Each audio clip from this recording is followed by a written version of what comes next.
Hello and welcome to this edition of Monday Musings. We are on episode 129 and I'm your coach and catalyst Vidisha Kaushal. I help you create a conscious life. Every Monday we reflect upon a particular theme and we follow this with a mini meditation. Today's theme in fact is inspired by the recent live session that we had on Instagram, which was on Saturday. You can catch it on IGTV. On my Instagram profile, I'm present as Vidisha Kaushal. So we spoke about relationships and it seemed like opening a Pandora's box.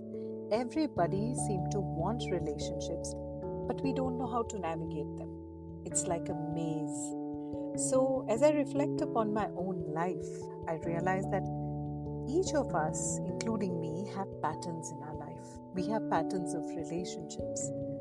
And these patterns are set way early. Mine was set in my childhood, where I learned that I'm not feeling like I'm going to get appreciated or acknowledged just for being who I am. Somehow, my little child mind made it so that in my mind, I believed I needed to earn love.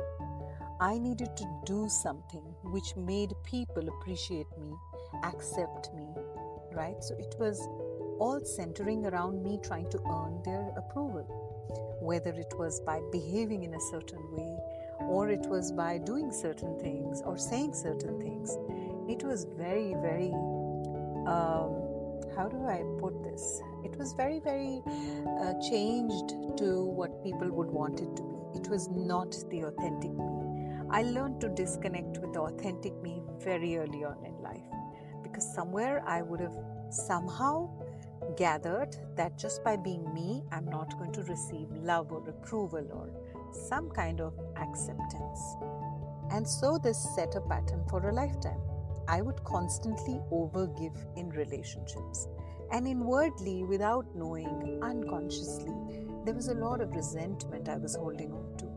Resentment that it is not a balanced equation, whether it was with my friends or it was with people around me or people that I met very, very late or early in life. No matter who they were, the equation was always toppled. Much later in life, as I got into the world of self-development, of spirituality, of truly getting in touch with who I am, I realized this had nothing to do with them and this had everything to do with me. If I was always going to overgive, always going to overdo, where is the question of balance? And was I even willing to accept unconditionally? I guess no, because the message in my mind was bold and clear. The programming within me was all about having to chase love, earn love, work hard for love. Just being, just not doing anything was never enough for me. And so began a beautiful chapter of healing within my life, where I learned about the greatest relationship in my life, which is the basis of everything. I learned that no matter how much I try, I cannot please everybody at the same time. No matter what I do, I will actually be attracting people who will treat me like a doormat, who will treat me as second, who will treat me in a way that does not honor me. And why is this happening? Because I was setting that up for them. I was showing them how to treat me. How was I doing that? By the way I treated myself. My relationship with myself was truly the basis of it all. So if I was always putting myself second, then so will people around me. If I was overlooking my needs, my requirements, so will everybody around me. I am literally programming them by the way I behave towards myself. When my healing began in this area, it wasn't easy. Because like most people, I swung to the other side of the pendulum, where I tried to be harsh with the loved ones around me, trying to establish boundaries suddenly. And that didn't work, obviously, because nobody liked it. But as I stayed consistent with learning to establish a relationship with myself, learning about healthy boundaries, learning everything that it takes, slowly the world around me started reflecting it too. I was retraining people on how to treat me by the way I was treating myself. So let's just go through a small little journey to make sure that we are all in this alignment in the coming week, that we nurture the greatest relationship that we have. The basis of all other relationships, in fact, is this very relationship with yourself. So sit comfortably, allow your body to relax, and take a few deep breaths. With each breath, going deeper and quieter. And let these words sink into your consciousness. The greatest relationship I have is the one I have with me. I connect to the most important relationship of my life, myself. In this moment, I connect with my heart.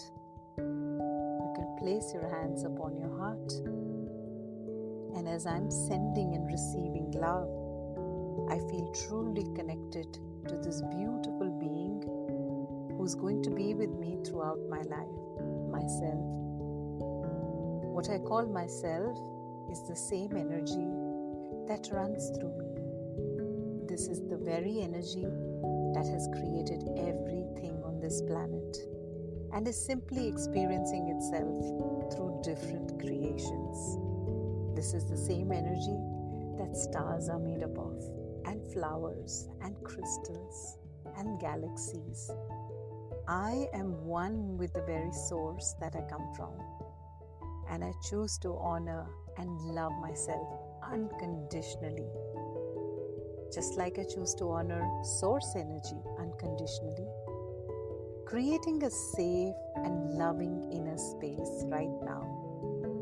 Through my hands, I'm receiving and sending love to my heart. Feel the safety, feel the love in this inner space. Feel the beauty of this deep connection. I love this beautiful energy flowing through me, this source energy which loves me right back. I become aware that in this loving, safe space of unconditional acceptance, I radiate love all around me. Instead of being needy, I am love. I radiate love. I give out love wherever I go because I am love. I draw to me loving people and loving experiences. And so it is. Slowly and gently, you can open your eyes and bring yourself back to this moment. Carry this energy into the week that's coming, making sure that you're aligned to the source energy and you're building a beautiful relationship with yourself.